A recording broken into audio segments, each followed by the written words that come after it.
Your life experience, good or bad, is a gift when you share it with others. At Taxi Chronicles, we allow real riders with real stories to share their gift. So hopefully this episode will intrigue, enhance or inspire you. Don't forget to like, share and subscribe. Morning. Yes, we're back with another rider, another episode. Yes, today we're honoured to have an entrepreneur who owns his own IT company, and he's going to explain to us what he does and how he formulated it and what motivates him. So nice to have you here today, Doug. Nice to meet you. Okay. Thank you for having me. So tell us, first of all, what kind of person were you when you were at school? What kind of person was I at school? Yeah. Probably thought I was a little bit cleverer than I really was. A bit cheeky. Okay. I think one of my school reports said took being laid back to a new level. Okay. So you're very confident then, in other words? No, I don't think so. I think that was probably more, schoolboy antics rather than confidence. Okay. Yeah, that's interesting. So how did you get into the IT world, and when did you realise that was your calling? Well, interestingly, I actually started off at university doing a geography degree, which obviously doesn't naturally lend itself to IT, but came to London, having lived up north, found myself working really probably quite fortuitously in at what was Orange, and yeah, that company, that's gone, isn't it? that has gone, and it's been through many iterations. Really, I forgot about Orange. Oh, true. So we a long time ago. That feels like a long time. Sorry, go on. Kind of sort of found myself working with a really sort of bespoke technology called Cordiant CDM, which is all to do with like one-to-one customer marketing. And this was about 10 years ago, before it was kind of the big boom thing that it is today. And yeah, I guess my career evolved and sort of slowly moved into entrepreneurship, as you politely put it. Okay.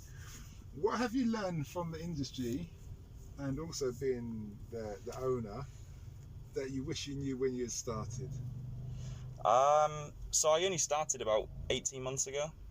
So we're really a startup company. We've grown from 1 to about 65 people in a short period of time. Actually, over the pandemic period, only by coincidence, I think.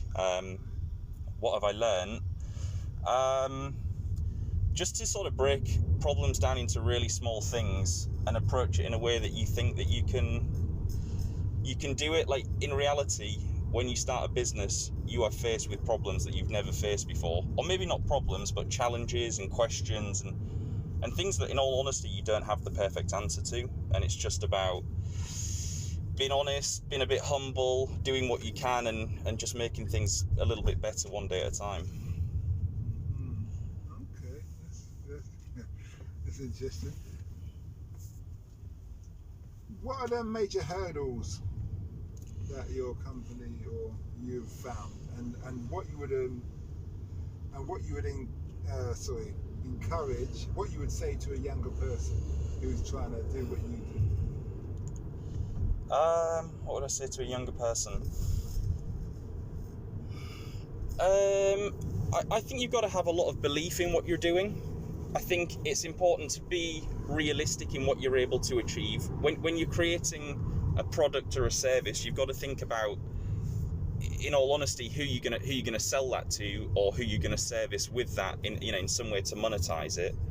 So I think a lot of people probably come up with ideas and they sound interesting and exciting, but it's how do you monetize that? How do you go to market with it? What is your go-to-market strategy, and how do you sort of plan to speak to potential customers about that? Because a product is a great idea, but if you can't sell it, or you can't sell a service, you've not got a business, unfortunately. 1 to 65 people in that short period of time is really rapid. It's really, not that I know about the IT world, that's really rapid. Hiring those people, managing them, and all of those kind of things. You must have had some real dilemmas, or some real I'm thinking from my own experience when I had my own company. Yeah. Do you employ people, like, I'm trying to put this in the right kind of words. I found that I wasn't employing the right people to manage the right people, if you see what I mean, to make the business work. How have you managed dealing with that? So I'm fortunate in that we've got a lot of friends working in the company, or, you know, professional colleagues. So like some of the hires that we've brought in, you know, they've been known to me, trusted. I think trust is a big thing. Managing people is difficult, and actually I come from a technology background, and arguably in that technology space it's a bit of an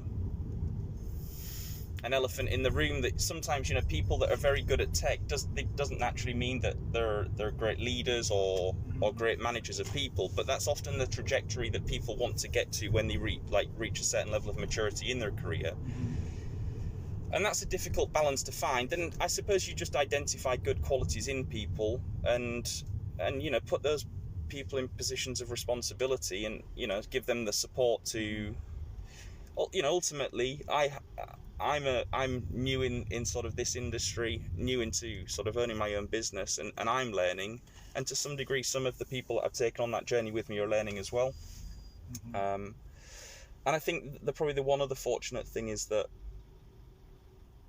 my business partner is probably about 15 years older than me, and so we've had this sort of the fortune of kind of being able to transcend two different generations of professional colleagues, where we've been able to bring people into the business that we've met across, you know, our careers, and I think that's been hugely beneficial as well.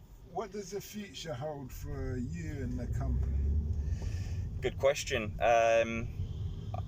Hopefully lots of exciting things. We hope to scale further, continue to grow. It's been quite a ridiculous journey, to be honest with you, but one that we're eager to continue. We're looking to start working in sort of on the continent in Northern Europe. We're talking to some new prospective clients there, and we see lots of opportunities. So yeah. What kind of clients do you have, in the sense of the services you provide? So we work with a technology called Pega Systems, and we operate very much in this customer decisioning, one-to-one marketing space. And historically, the brands have been huge enterprise level clients, so your likes of Orange, British Airways, NatWest, BT, the AA, like, you know, huge enterprise clients. And that's where, and because they've predominantly been technologies that have, or brands I should say, that have had you know, lots of customers and people that they need to nurture and retain and stop them from churning. But more and more you're starting to see much, I would say, that kind of the smaller enterprise company also adopting the technology, and that kind of proves quite interesting in that there's kind of the option to work with smaller clients in kind of quicker engagements and deliver value quicker. How exactly does it, obviously not the algorithm thing, but how does it work, as in making life easier for your client? So the technology that we work with focuses on providing great customer experiences for the brands that we work with. So in simple terms, these brands have millions of customers, and they have hundreds, if not thousands, of offers, propositions that they might want to give to those customers. And the challenge that they face is, how do I talk to a specific customer in a personalized fashion, so I know who you are, I know what you've done, I know the products that you've already got, I know how you behave, I know some of the information that you've told me as part of the conversation that we're having, and how do I give you an experience, an offer, a resolution to a problem that means that you sort of finish that interaction thinking, you know, I've achieved what I wanted to do, the interaction I've had with that brand is good, and it creates that loyalty. So it'd be like, let's say I'm buying things from Amazon, and they say, Simon, we noticed that you're buying a desk and a chair and a laptop. Have you considered having a printer? Correct. Yeah, so that's a big part of it. So sort of cross-selling other products at that point of sale is obviously a huge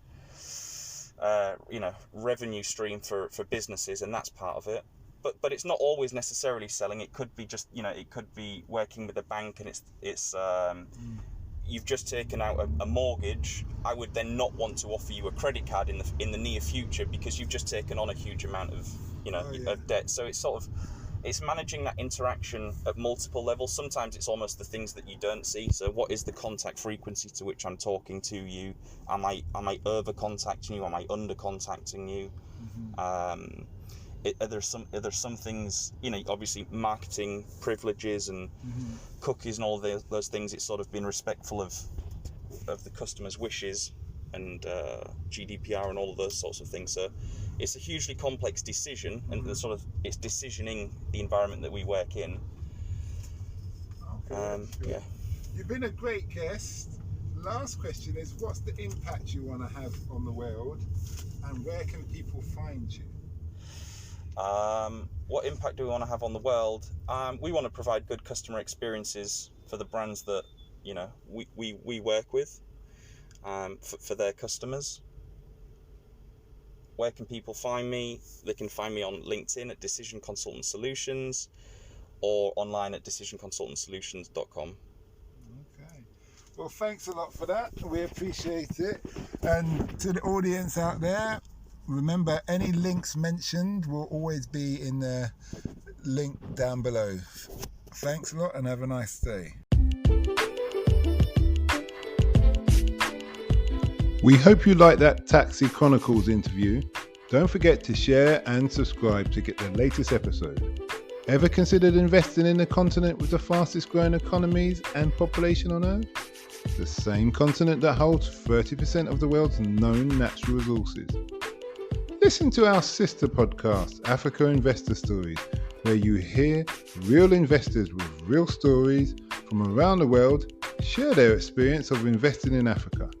We post Monday and Thursday at 10 a.m. British Standard Time.